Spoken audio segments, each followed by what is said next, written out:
Everyone treats summer like it owes you happiness. Long days, pool parties, your best life on a loop. So what does it mean when you feel worse? The summer blues are real. It's why summer is one of the busiest stretches of the year for people starting therapy. Therapy is not only for when you're in crisis. Growth therapy is for all the moments when you decide you want more. More support, more clarity, more tools. Mental health isn't a destination you reach. It's something you build, and Grow makes that easier. Grow connects you with thousands of high-quality licensed therapists across the U.S., offering both virtual and in-person sessions, nights and weekends. You can search by what matters, like insurance, specialty, identity, or availability, and get started in as little as 2 days. There are no subscriptions, no long-term commitments. You just pay per session. Grow helps you find therapy on your time. The therapist you want takes your insurance on Grow. Grow accepts over 125 insurance plans. Sessions average $21 with insurance, and some pay as little as $0 depending on their plan. Visit growtherapy.com/booknow today to get started. That's growtherapy.com/booknow. growtherapy.com/booknow. Availability and coverage vary by state and insurance plan. You know that feeling when too many things fall through the cracks? Monday.com was built for that gap. The AI work platform where people and agents work side by side to deliver more together. Create your first Monday agent today at Monday.com.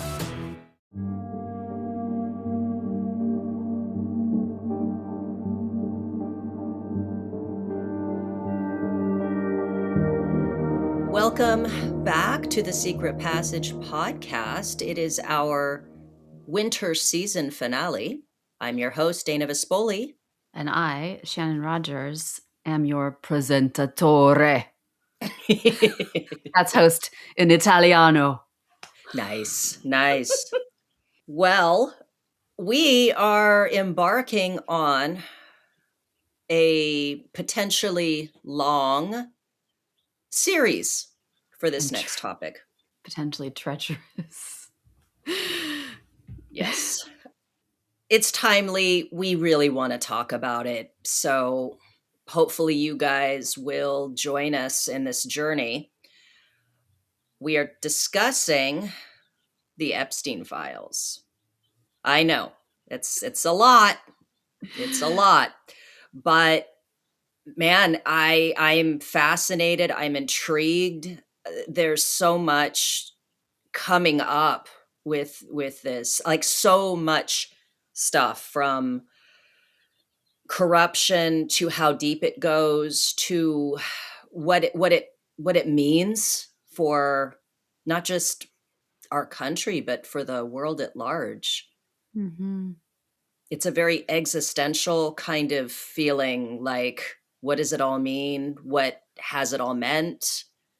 You know, it's a lot of big feelings coming up about this, but a lot of people are talking about it. A lot of people are, I mean, it's like the sense-making exercise. Like everybody is sort of stretched with all these documents. It's a kind of overwhelming. Clients are coming in and talking about it with me. I'm seeing posts on Facebook. A friend who's really into like world religions and consciousness studies, and he posted some Satanism book covers from his collection, and he was like, I liked it when this stuff was like in the realm of like fiction, or in the realm of and somebody commented on it and said, yeah, I guess the tinfoil hat people were right. So there's a lot of like new appreciation for what people had sort of attacked before as conspiratorial kind of thinking.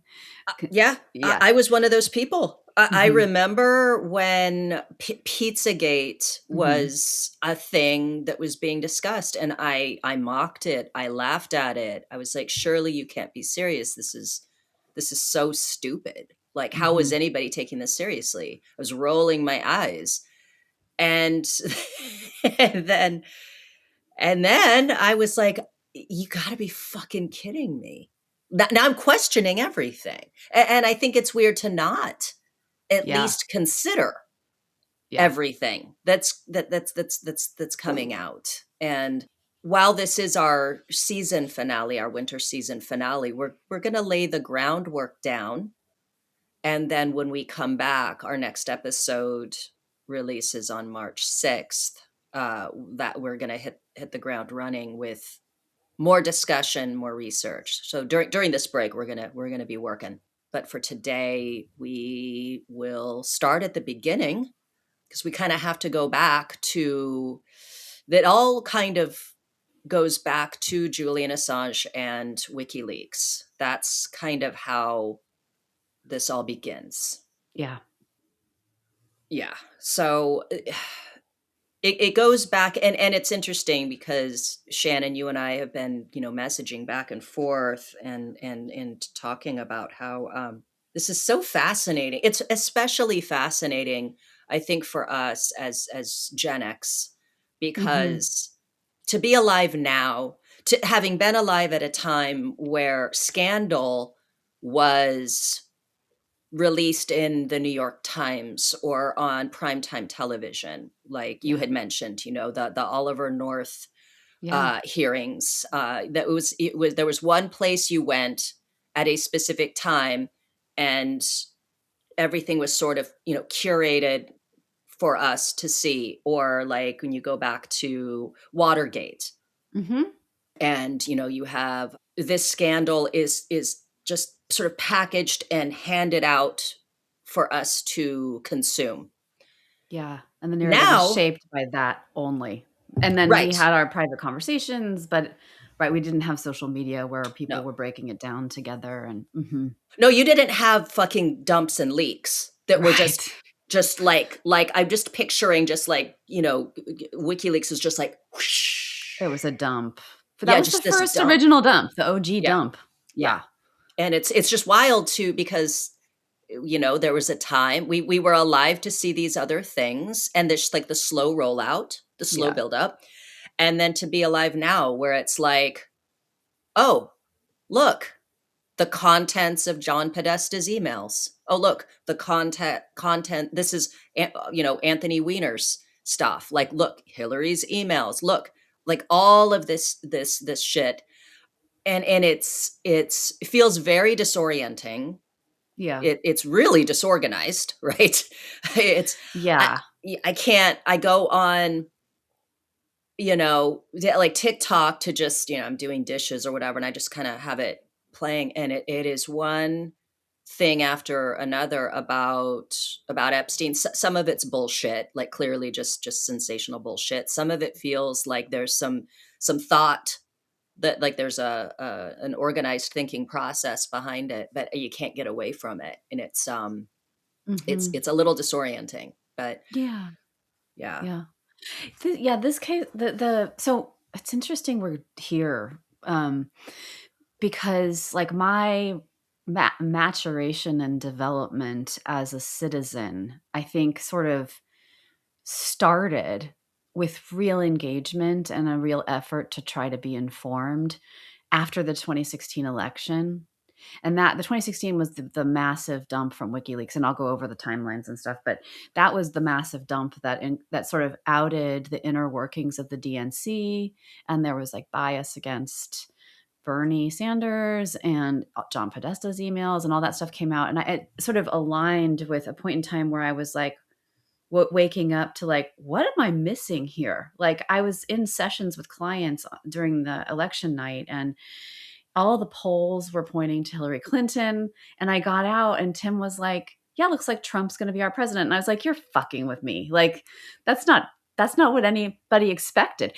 And so that moment, a couple friends who had been involved they're both very left leaning, like I had been, and, had been involved in Occupy Wall Street, and who had spent a lot of time looking at things that I was such a normie back then. Like I was all, what? The government is our friend and our ally and loves us and takes care of us. And like this deep state stuff, that sounds crazy. And like, what does that even mean? And they were thinking about it at a different level, and speaking of Richard Nixon, this amazing op-ed came out in the New York Times recently, showing really the inner workings of the deep state when it came to his presidency, and how he kind of went to the grave with these secrets about how all the forces that were working against him and his agenda in order to protect America's reputation during the Cold War. And it sort of like paints this new picture of him as like, yeah, his paranoia was totally justified because he was the most spied on president in history. And so it's like, so it's interesting to be talking about this because it aligns with this moment in time where I got really serious about trying to understand like politics, the way our system works, if there's corruption, where there's corruption, what corruption looks like. And it really helped. I got a good education on WikiLeaks from these people. It was my first moment of kind of like peeking into and the tension between transparency and national security. And at the time, I was like in a politics group, and I was the one who was kind of like, well, we need to have secrets. Like, how can the government function and do its international like foreign policy and without keeping secrets from us? And everybody else was kind of against me, and like what, but I've sort of shifted my perspective on that. But I do think needs to be a balance. And I think all of this, the WikiLeaks and the Epstein files, really speak to that tension of, we the people need to be informed, but there are and there are some times where it would risk people's lives, people's different operations for them to release so much to us. So anyway, there there are casualties already from the Epstein files from people who may be totally innocent, so it's wild. It's just a lot to chew on. So that's It is such an interesting discussion about how much transparency, is necessary. And is there a point at which can there be too much transparency? Can all of the transparency be dangerous? And hide things. And who gets to decide? Who makes the decision? And is it coming from a place of altruism, or is it really just about control? Oh, I will flat out say it. I think that the Epstein victims are totally being used as political pawns by 100% people. It's terrible to watch. It's like, I want justice for them and everything, but like, I see them being used, and I just do not like it at all. Yeah. That Super Bowl thing was really weird. That was funded by the Tides people, who also fund like the No Kings protests, but who also donated. Remember that stupid project of Ghislaine Maxwell's, the Terra Earth or whatever it's called? Yes, so she's like wearing high heels and she's like trying to walk near the ocean. She's all, I love the ocean. I love sea creatures. So they also donated. I care. The octopi are my friends. But yeah, I think that the people that funded that commercial also funded the No Kings protests, but also funded that project of hers. And I can double check that, and call me out if I'm wrong, listeners. So interesting to follow the money and think about and Thomas Massey and Ro Khanna. Like, I'm like, okay, you guys, they're putting themselves forward as these truth seekers, and they've named 6 names now. So I saw that. But but okay, if you're going to name names, then you should at least have something to back it up with. And now Thomas Massey has said it outside of the Senate floor on some news thing. And so now he's probably going to get sued. But it's just fascinating. We'll get to all that, I guess. So. And it's hard because I want to believe, like, what a great look. You have a Democrat and a Republican joining forces together, like sort of acknowledging that this is a bipartisan or this isn't a partisan issue. You've got 2 people from either side coming together. It's a great look. I want to believe that this is from a place of actual caring. I can't help but just be skeptical I've always been a skeptic, though. I don't trust anybody. I wasn't. I was a sucker. I was like, I would seriously, literally, my first interpretation is, oh, they're all good-hearted people and they really mean what they say. And then I'm like, wait a minute, Oh, he's up for yes, no. re-election. Yeah. Yes. No, yes, I 100 I had an Obama Mama t-shirt. I thought he was like the Messiah. I like went hard for Hillary Clinton. I So did thought we were I. all gonna die when she lost the election. Like, yeah. Yeah. I remember taking my kids to school and overhearing like these two moms, or no, a mom talking to one of the teachers and hearing, this wasn't supposed to happen. Cause yeah, we were Yeah. all like, oh, she's gonna win. And then Yeah. it was mind blowing. But anyway, I don't want to Yeah. get us too far away. All this to say that we're coming into this filled with a lot of skepticism, really fucking curious about what's going on, having a lot of questions. But let's go ahead, Shannon, if you want to give us all a kind of a background, like a little primer on Julian Assange and WikiLeaks Okay. to get us started. And I will say, I don't usually go for the blondes, but I think that Julian Assange as a young man was very attractive. Just Yeah. Yeah, he was a good looking guy for Yeah. sure. Yeah. So, WikiLeaks, founded by Julian Assange in 2006, burst onto the scene as a radical force for transparency, publishing classified leaks from anonymous sources to expose hidden truths about governments and corporations. But it's a story full of, like we're experiencing right now, high stakes drama, whistleblowers, scandals, and fierce debates. So here's the timeline of the key moments. So he launched it in 2006, and he basically created a secure platform for whistleblowers to drop information anonymously. That never existed before in a public way. The big explosion happened in 2010 when U.S. Army intelligence analyst Chelsea Manning, troubled by civilian deaths and cover-ups she witnessed in Iraq, leaks nearly 750,000 classified documents to WikiLeaks. And these include a shocking video called Collateral Murder of a 2007 Baghdad airstrike killing civilians and 2 Reuters journalists. It also published Afghan and Iraq war logs detailing unreported incidents, U.S. diplomatic cables exposing candid global dealings, and WikiLeaks actually partnered with major outlets like the New York Times and The Guardian to publish them responsibly at first, and it sparked a massive debate on war and secrecy in journalism. So in May of 2010, Chelsea Manning is court-martialed. Well, is arrested, then is court-martialed and convicted on the Espionage Act charges, and she's sentenced to 35 years. So her sentence was commuted by Obama in 2017, but she served like 7 years for this. So in 2010 and 2012, this is a development we see happening sometimes with whether we believe, Assange or his accusers.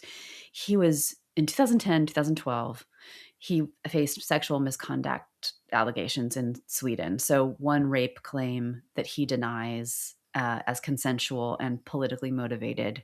So he fights extradition from the UK. Then he seeks asylum in Ecuador's London embassy in 2012 to avoid potential US transfer over the leaks. So they were trying to get him, he was fearing that the US would try and have him sent back to America to be prosecuted. So in 2016, they were still going, and they shifted their focus to the US election. So it published, this is when I really sort of got engaged, was, it hacked those emails from the DNC showing favoritism toward Hillary over Bernie. And then in October 7th, timed just after that release of that Access Hollywood tape with Trump saying all those things like grab them by the pussy or whatever, WikiLeaks releases tens of thousands of emails from the Clinton campaign chairman's account, John Podesta, his Gmail account. So they revealed campaign strategy discussions, excerpts from Clinton's Wall Street speeches, and suggestions of media bias, internal frustrations. And then U.S. intelligence later, tried to attribute this to Russian hacking, but Assange denied direct ties and called what he was doing journalism. So there was all that fear that this was Russian interference. So you're going to go more into Podesta's emails, but I'll just say that in those emails, there were the contents of what essentially started Pizzagate. So there were several messages containing references that were interpreted as coded language related to illicit activities. So child sex trafficking or abuse. And one prominent example is an email from Susan Sandler to John Podesta, September 2014, stating, "The realtor found a handkerchief. I think it has a map that seems pizza related. Is it yours?" And, that was meant to pizza related, was seen as code for child related content of some kind. So pizza, pasta, cheese, all these words were found multiple times in his emails and seemed to form a pattern. And then this is what was the springboard to Pizzagate. Does that make sense? Yeah. Yeah. And the it's noteworthy because it makes no sense, right? Yeah, we A talk about pizza a lot. Yeah, a handkerchief that has a map and is pizza related. It's like those three things it's clearly code. It's clearly code for something. And if you find yourself needing to speak in code, it's probably something you just don't, I used to have to speak in code to my drug dealer, dude. I mean, seriously. Yeah, you didn't say, where's the Coke? Yeah, it's like, hey, I'd like to get an 8-ball. You had to speak in code, and disco was for ecstasy, and I can't remember what the code word was for cocaine, but it was clearly made no sense and was stupid, and it was, referencing something that could get me in trouble or him in trouble. Guys, this was fucking 20 years ago. Yeah. 25 years ago. So yeah. Anyway, it's clearly code for something. Here's a really creepy one, right? Yeah, it's code, and it appears the sheer number of times, both in the Epstein files and in the Podesta emails, that you hear pizza or grape soda, or, it's like, listen to this one. This one's really weird. So Herb Sandler wrote to Podesta, and he was talking about a substitution of a gift. So he said, instead of pasta and wonderful sauces, it was a lovely, tempting assortment of cheeses. And then he ended it with, P.S. Do you think I'll do better playing dominoes on cheese than on pizza? I mean, cheese than on pasta. So pasta and cheese. Anyway, so you see how it's just like, what? So just all these illusions, weird, Cody kinds of illusions. So poor Julian Assange has been in this process forever, since 2010, and so in 2019, he gets his asylum revoked from Ecuador, and then he goes to, he used to fight extradition to America. He ends up in like Belmarsh prison. And so in 2024, he pled guilty to one count of the U.S., and then he's released and returned to Australia. And he's sort of a free man now. And that's kind of the history of it. And we already talked about how it really brought up the tensions that exist between, and he was a transparency absolutist for sure. So, the conflict between sharing information and protecting our security. Right.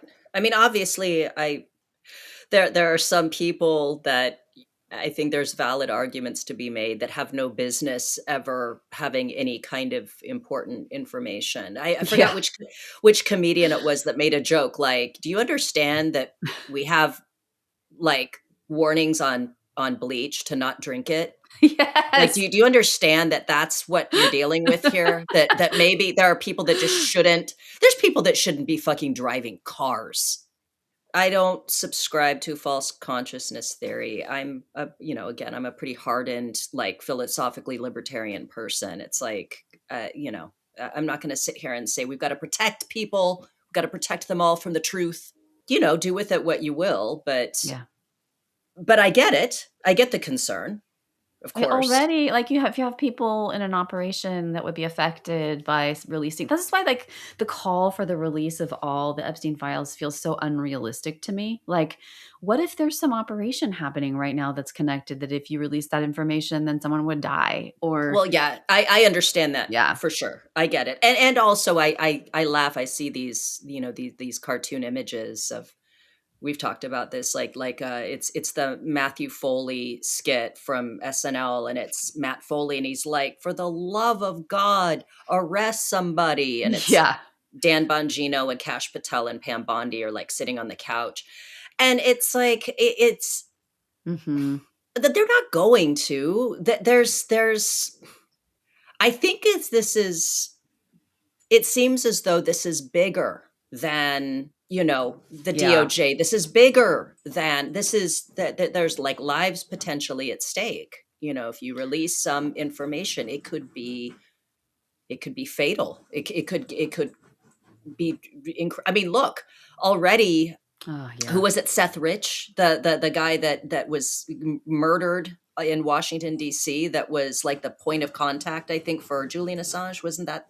Wait, am Yeah, I getting Seth this mixed up? well, he was an inform well, Julian Assange never let the names out of his, informers. He said, I can't tell you who's telling my informants are." But when Seth After he's the all, fact, but yeah, but then he was like, "But, like, they were talking about Seth Rich," and he right? said, "The people who inform are putting their lives in danger." And then someone directly asked him, "Are you talking about Seth Rich?" And he's like, "Well, I can't give the names of the people," but he alluded to, yeah, like, Right. and then even just like not even like death related is that poor UCLA professor that just lost his job because he sent a message to Epstein that could be read as, something potentially, Really, right. but also just really innocent because his work was surrounded, like really innocent, but like his work surrounded auditory stimulation and how I think that like Oh, the regulates sound of the mother's voice can help stimulate, the yeah, it sucking. was right. And people are like, that's why would you say that to Epstein? And I get it. It's like that's his research. That's Yeah. that's that's like that was a discovery of his research. It could have been completely innocent, although it is kind of It's a weird thing to say. it is a weird thing to say to somebody who, I don't think that Epstein had any interest in any of these things unless the professor was trying to get funding. That's what I think might have been happening because he did fund a lot of that stuff, and these were preemie research, premature baby research Right. related. So I wonder about that, just a dork sharing Yeah, their so pride and socially inept. Yeah, yeah, not exactly. knowing, like, if you didn't know anything about, the predilections of some of the people connected to Epstein, you wouldn't think about that would sound sexualized. If that you're just kind of buried in that all day, that kind of research, and you just kind of like sharing an exciting development, and we don't know. And That's academics are weird. I mean, yeah, they just are. Like people in academia, yeah, he probably spent just like 20 hours a day just completely entrenched in research, and is just trying to throw it out there. Look what I discovered in my research. Please fund further research, Mr. Epstein. And then, of course, you have the people arguing that why would anyone, given his history, because at yeah, this point he had already gone to prison, all this stuff came out about him having sexual relations with young women and all that. And so there's a lot of critics complaining that given that information, why would you associate? And to that, I would say, how about the number of Harvey Weinstein had a reputation long before the Me Too movement of being a piece of shit. yeah. And that did not stop people from wanting and needing him to produce their projects. That's a really People tend interesting. to, yeah, you kind of go, he's a piece of shit, but he's got power. So let's go, kiss the ring so that we can at least advance our own careers. But yes, we know he's a piece of shit, but he has power. And it could be that's the same perspective. It's like, okay, well, Epstein's a douche and Mhm. a scumbag and is gross. but he also he's wielding a lot of fucking power and influence. Therefore, it's just the sad reality. Right. And money. And it might have Yeah. been written off, like, before it was, like, publicly it might have been written off in those communities, as these are false charges, this is not really happening, like, there's a It lot was of very downplayed. I mean, Mhm. until all these documentaries came out in, like, what was it, 2019, 2020, they really downplayed a lot. I'm not sure if at the time the information was as bad then Mhm, mhm. as it was after he died, or maybe he's still alive in Playing prison. Fortnite So, in Israel. yeah, playing Fortnite in Israel with really long hair. This is probably a good point to take a break. Yeah. Hey, before your Q3 call, I've got the campaign brief ready, built from last quarter's data and the competitive landscape. Great. Did you include the differentiation angle the CMO asked for? Already in there. 3 angles no competitors using right now. Just need your approval. Approved. Thanks. Oh, agents, where would we be without you? Somewhere with a lot more tabs open. Create your first Monday agent in minutes at monday.com. Okay, so let me tell you a little bit about who John Podesta is. Since, again, Julian Assange and Wikileaks brought about all the information in Podesta's emails. So, John Podesta was former president and now chair and counselor of the Center for American Progress, which is this think tank in Washington, D.C. He's an American political consultant. He was senior advisor to the president from 2024 to 2025 for international climate policy. Previously, he served as senior advisor to the president for clean energy innovation and implementation from 2022 to 2025.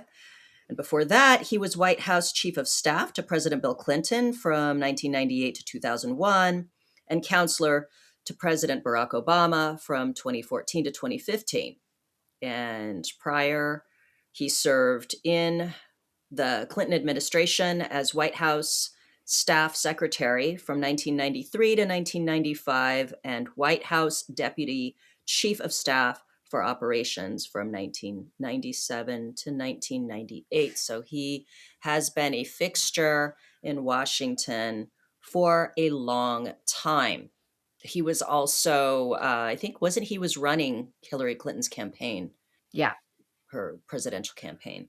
Mhm. So yeah, that's a little background on him.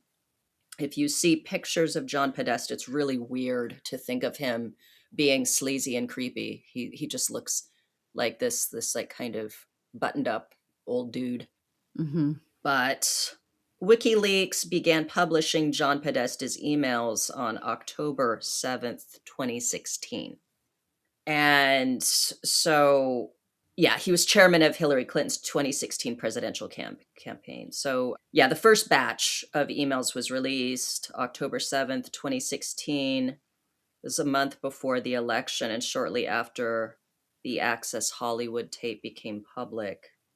Yeah, so the emails were stolen via a phishing attack that occurred March 19th, 2016. That's how hackers got into his personal Gmail account. And more than 50,000 emails were compromised, with That's a lot. WikiLeaks publishing over 20,000 pages of them. Yeah, so, I would die.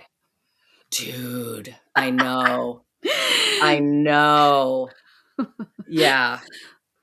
So, I guess that was the October surprise. Yeah. That's Yeah. right. Yeah, that was. There's always the October surprise. I Yeah. guess that was it. And it was hot because there was such a rivalry between Bernie's people and Hillary's people. I remember just being so annoyed with Bernie supporters back then. I was like all in for Hillary. It's so funny. Dude, so was I. I I know. was like, I remember because Sarah Silverman was pushing really hard for Bernie, and I was like, traitor. Yeah. Yeah. 'Cause I Yeah. liked Sarah Silverman. And then I remember because Joe Rogan was a Bernie guy too. Uh-huh. Yeah. Yeah, and I was like, y'all, you people, what are you doing? I'm like, Yeah. you just like him because he's a cute grandpa. But yeah, and then he got that was like the first window for me into just these kinds of the power play of in government, like Tulsi stepped down from being like the vice chair or something of the DNC because she found out that they were organizing against Bernie and she thought that was wrong. It was a big moment in politics. Yeah. Yeah. But that's where all the Pizzagate stuff really went crazy. Mm-hmm. And I suppose related to this, because around the same time, we've got Anthony Weiner. I think he's worth talking about.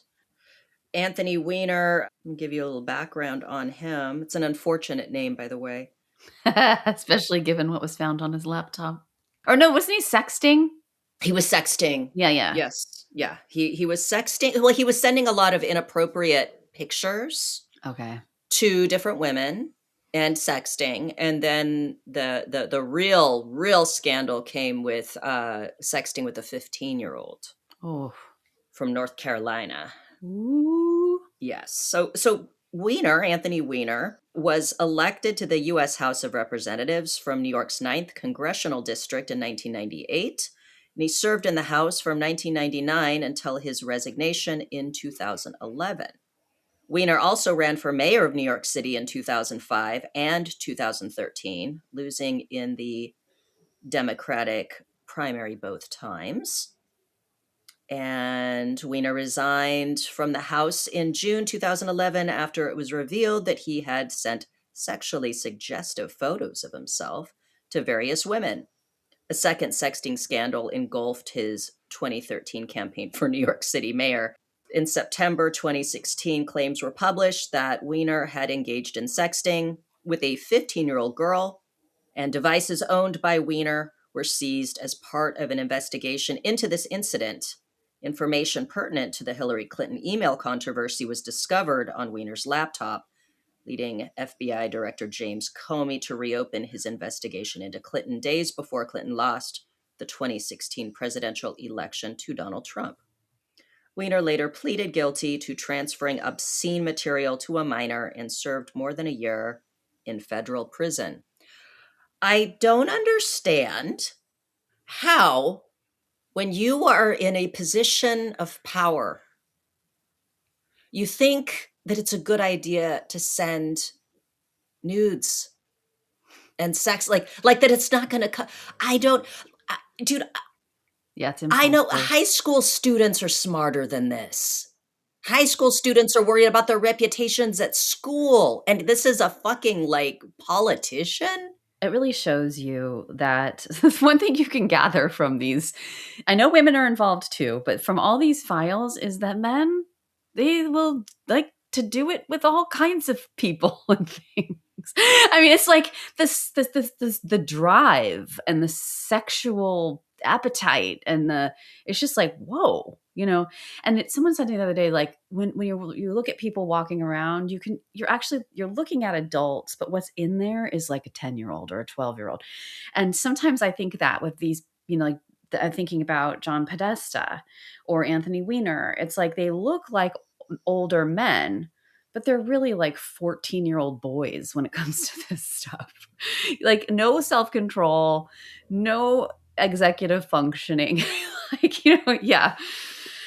Oh my goodness. I'll never forget. Remember Brett Favre when he was sending I think he had sent a dick pic or something like that. I can't remember. But the thing that stood out in the picture, because he had taken the photo looking down, and you could see his foot. He was wearing Crocs. And that was the thing that stood out to me. I was like, he's wearing Crocs. Like you just picture him with his pants down and just wearing these Crocs at home. And he's like, look at my dick. Look at it. I'm sending this to you. Please don't show anyone. My comfortable shoes. Oh. The Crocs are probably the biggest boner killer in terms of footwear that you maybe Birkenstocks. No, I don't mind Birkenstocks. I don't mind them on women, and I don't mind them with socks. I think it's like kind of cute. Anyway, I don't know how I got on that subject. So Anthony Weiner was thinking with his wiener. He was thinking with his wiener. Yeah, it's so bad that his name is Weiner, and it got him into all kinds of trouble. I just think about like his wife. I mean, Huma Abedin, right? That was Hillary's longtime Assistant, right? Assistant. Yeah. I think I said her last name right. But yes, I know. Yeah. I felt so sad for her. That's so humiliating. Yeah. And betrayal, Yeah. such a betrayal. But on his laptop, apparently, on Anthony Weiner's laptop, was a file that was entitled Insurance Policy, and it was supposedly frazzle drip. Ugh, God, awful. And now I have no idea if there's anything that actually like confirms this, verifies this. I'm not sure. This again is going to have to like go into when we research, and we're going to have to like cross-reference shit to just make sure that what we're seeing, and that's not to say that what's in the files on the DOJ website hasn't also been compromised. I'm not sure. Yeah, I mean, I know that's the other piece. Whether we believe we're getting the full picture and whether the documents are actually the original, that kind of thing. And then the redactions, there's a redaction piece, like what's being redacted and why. Is it to protect a victim? Is it to protect an innocent person, or is it to protect a guilty person? So, but frazzle drip, that's that image that looks like a little drawing of a face with spiky hair. Is that right? I want to say that it is supposedly like, the whole adrenochrome fucking cannibalism weird shit. Yeah, it's the adrenochrome. So the adrenochrome thing is interesting. Do we want to talk about what adrenochrome is for our people who may not be clued in? Sure. Okay, so I'll read this. So frazzle drip emerged in 2018 as an offshoot of Pizzagate, later tied to QAnon. So Q came on the scene in, I think, 2017 and started with all of this too. I don't know if we're going to blend that in. That's kind of like, there's so much to cover. But anyways, the claim alleges that a horrific snuff video file named Frazzle Drip was discovered on Anthony Weiner's laptop from the 2016 FBI investigation into Hillary Clinton's emails found there. According to the story, the video supposedly shows Hillary Clinton and Huma Abedin raping, murdering, and mutilating a young girl in a satanic ritual, specifically skinning her face to wear as a mask, then drinking her blood to harvest adrenochrome, which is a chemical that's often featured in these theories as an elite drug. So adrenochrome is like when you get really stressed out, and your adrenal glands are all, and then it goes into your bloodstream. I think that's the theory, is that you scare the shit out of a kid and then you use their blood for your purposes of staying young and healthy or something like that. Anyway, so it hasn't been verified or confirmed by law enforcement. But anyway, it hasn't been verified or confirmed that exists, but that's part of the theory. Which sounds batshit crazy, right? It all sounds absolutely just bizarre. And the weirdest part is when you look at these people, when you look at Hillary Clinton in her pantsuits, when you look at like John Podesta and he's like this old man, and like these people, it seems absolutely ridiculous. But what else do we know? I mean, it just sounds so far-fetched. It sounds so absurd. And then at the same time, when we do get confirmation of things that just seem so outside the realm of anything just reasonable and rational, I don't know, I mean, we know separately that these things exist. And we know that there are like the satanic panic that we experienced in the 80s, right? And around where kids were having recovered memories and they were blaming their parents for all these things that they really didn't do. That Right. exists too. But, Right. I know colleagues who've worked with kids who are recovering from satanic abuse as children. So it exists. And we know pedophilia exists and And child sex abuse trafficking. and trafficking. And, Yeah. and if it exists in this population that, sort of lives on the fringes, cartels or the criminal element, why wouldn't that exist in the population of very, very successful people? Because often people can ascend to these positions and endure the insanity of politics and the dirty nature of it because they are narcissistic or psychopathic. They can handle, I couldn't handle it for 10 seconds. Just the insane backstabbing and lying and, framing of things that are, just like the whole game of it.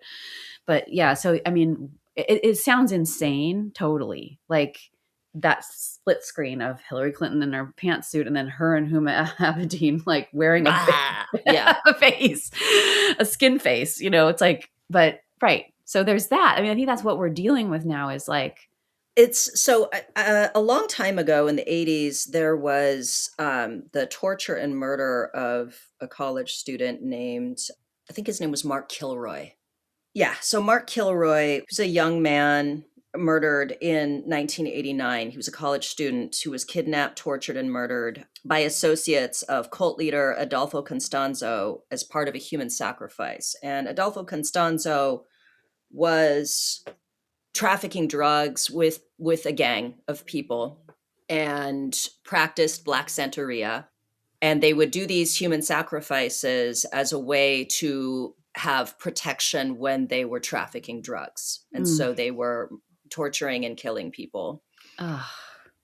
So I say this because it happens. Look, like there's that happened. And Adolfo Constanzo had a girlfriend, Sarah Aldrete, who was like this cheerleader, good looking, seemingly normal college student. That was his high priestess, right? Wow. So this happened. There's even a true crime like book called Cauldron of Blood, which is about that case.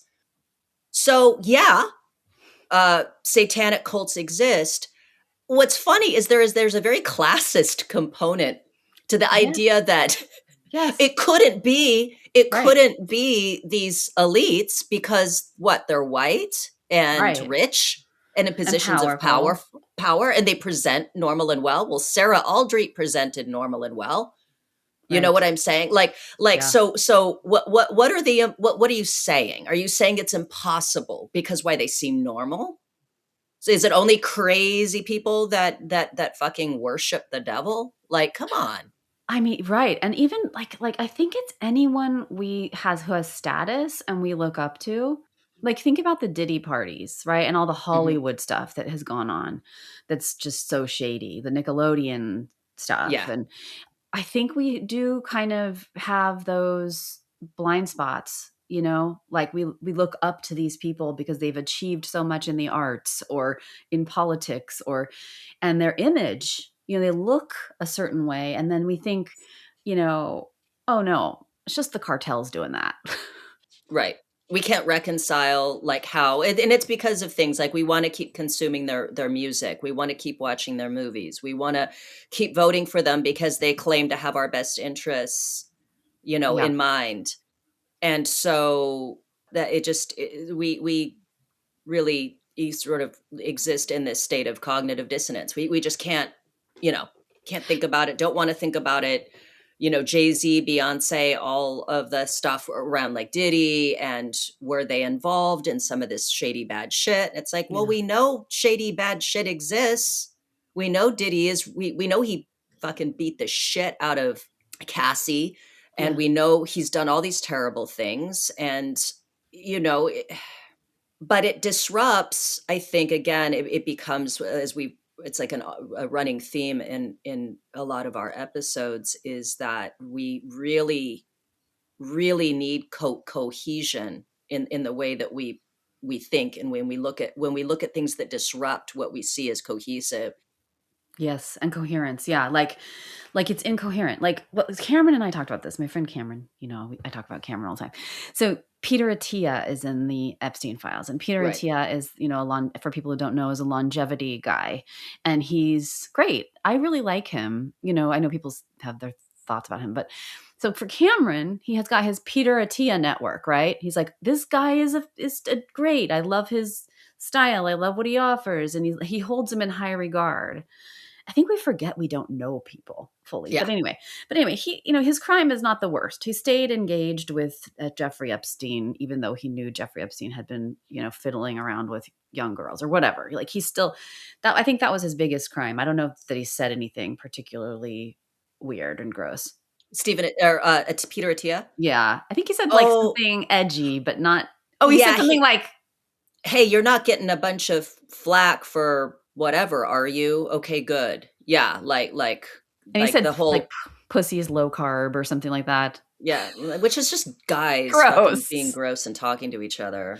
But we were talking about that, and I was like, Cameron's like, he's like, I'm so disappointed. And I was like, yeah, I know. It's so hard when you have like this network of like in your mind, like this person is so good. And then boop, this thing goes into the network and it taints everything. It's like, now I have to hold them as a complex being that's not perfectly, perfect. And who also makes mistakes and who has blind spots or whatever. And it's like it requires, and a lot of people get defensive around it instead of just accepting and being able to hold the ambivalence, like they're not perfectly good. They're not all bad. They're this mix of whatever, but it's a stretch cognitively and emotionally to do that. Yeah. So then I think people who can't handle stuff like the material that's coming out, they'll be like, oh, that's bullshit. They'll write it off completely because it just like is too much for them to let into their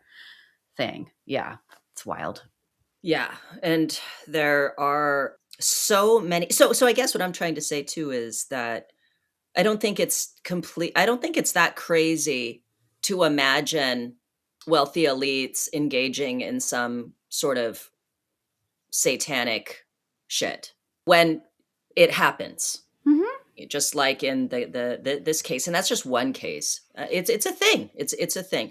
Does that mean that John Podesta and Hillary Clinton and George Bush Sr. and all these people are all worshiping the devil and committing human sacrifice? No, I'm not saying that. I'm just saying it's to be completely dismissive that anybody rich and famous wouldn't be worshiping the devil is silly. Like, of course, there's Yeah. rich and famous people worshiping the devil. Not saying that these people are, but like, it's a thing. It happens. Yeah, there's a documented history of like Hollywood and Anton LaVey and the Church of Satan and all that. Like there's a documented public history of people like taking that stuff up and doing it.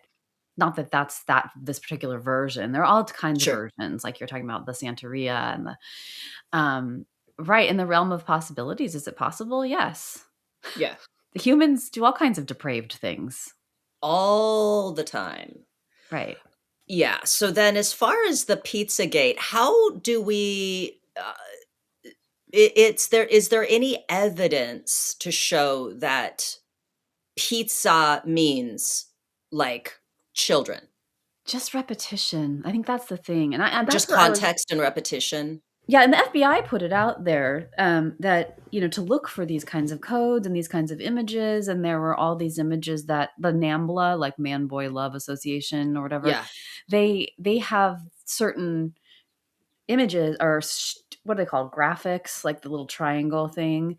Sure. And, they saw that on Comet Pizza. They had this emblem and that's supposed to be like, we're friendly to pedophiles here.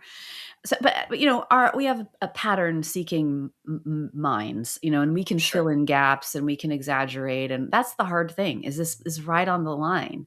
It's code. And no one has ever specifically said, to my knowledge, like that, yeah, pizza equals, I mean, people have deduced that, but Dominoes might have something to do with domination.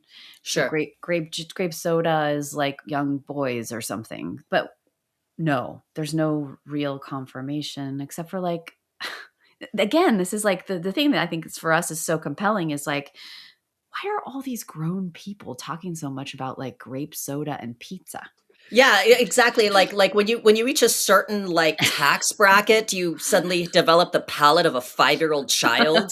Like grape soda and cheese pizza over and over and over, and in large quantities, like Yeah. hundreds of thousands of dollars worth of cheese pizza and grape soda are going to be like flown in.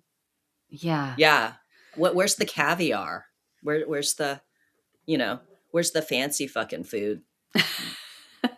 I know. So yeah, I mean, I think that's all we have is this sort of pattern that people sort of lifted out of the documents and thought, what's this? Like, this is weird. Right. So we don't know definitively Yeah. if it is meaning like kids, etc. But I think it's safe to assume that whatever it is, it ain't good. It's illicit. Could be Coke. It's I was like, illicit. it's like Coke. And so like Jeffrey Epstein's, we'll talk about this, I'm sure. But the email with his urologist to get like Viagra.